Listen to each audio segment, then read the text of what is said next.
Basketball is a game played between two teams of 5 players each on a rectangular court, usually indoors.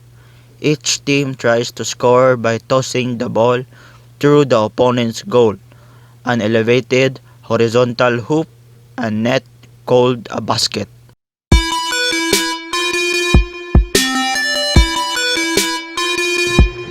So, what's up you guys?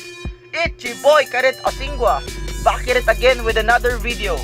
In this episode, we will go back or find out the history of one of the greatest team sport played across the globe. The game named basketball. And I will enumerate and discuss the list of basketball equipment that we'll use to play the game basketball in order. So before anything else, here's a short intro video to you all. Let the game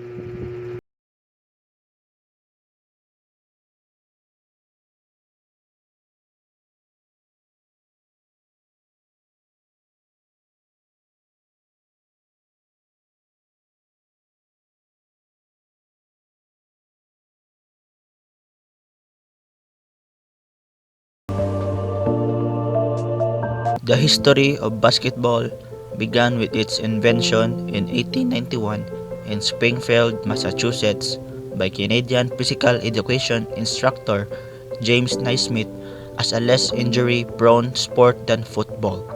Naismith was a 31-year-old graduate student when he created the indoor sport to keep athletes indoors during the winters.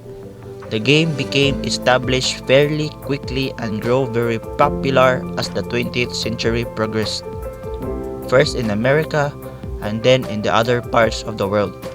After basketball became established in American colleges, the professional game followed. The American National Basketball Association, or the NBA, established in 1946, grew to a multi-billion-dollar enterprise. By the end of the century, the basketball became an integral part of the American culture.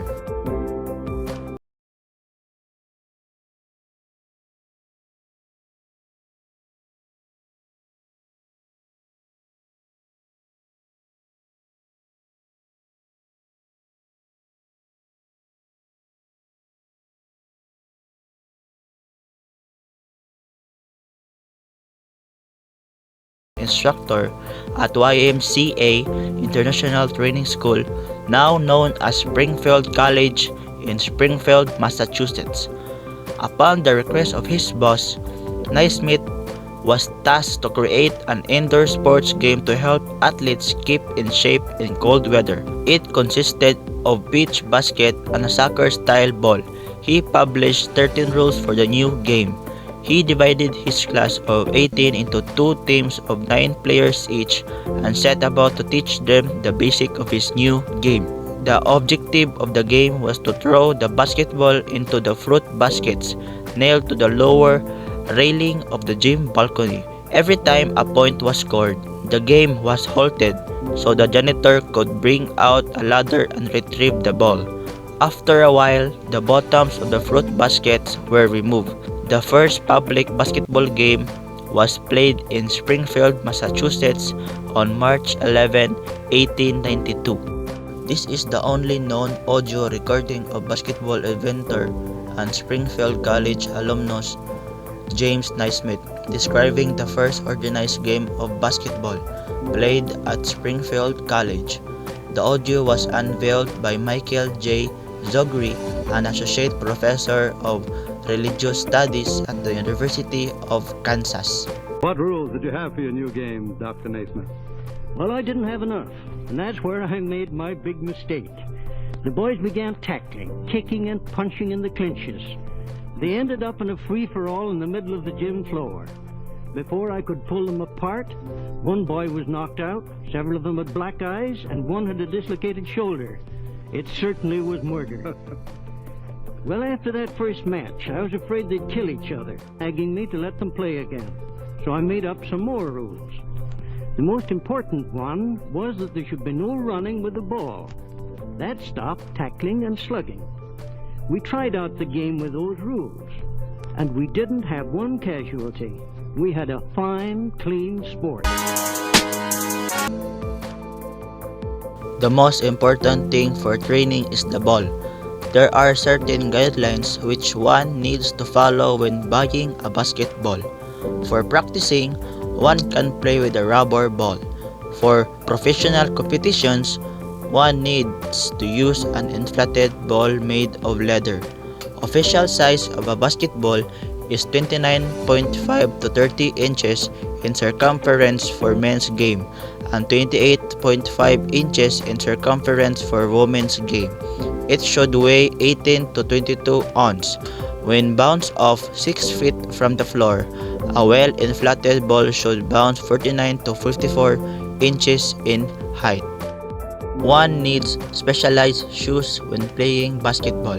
It should be able to give better support to the ankle as compared to running shoes. The basketball shoes should be high-tip shoes and provide extra comfort during a game. These shoes are specially designed to maintain high traction on the basketball court. The hoop or basket is a horizontal metallic rim, circular in shape. This rim is attached to a net and helps one score a point. The rim is mounted about 4 feet inside the baseline and 10 feet above the court. The basketball court is the next important thing for shooting balls in this game. The court is usually made of wooden floorboard. The court size is about 20 meters by 17 meters according to the international standards. The National Basketball Association or the NBA regulation states the floor dimension as 29 meters by 15 meters. The standard court is rectangular in shape and has baskets placed on opposite ends. The backboard is the rectangular board that is placed behind the rim. It helps give better rebound to the ball. The backboard is about 1,800 millimeters in size horizontally and 1,050 millimeters vertically. Many times, backboards are made of acrylic, aluminum, steel, or glass. The most important requirement for a team is to have a uniform. This helps one differentiate teams from one another. A uniform consists of a jersey, shirt, shorts, number on the front and back of the shirts for identification.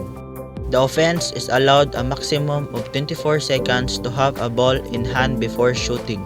These 24 seconds are counted on the shot clock. If the offense fails to shoot a ball that hits the rim, they will lose the possession of the ball to the another team. Whistle also helps to indicate fouls, timeout, or out of the bounds ball to the players.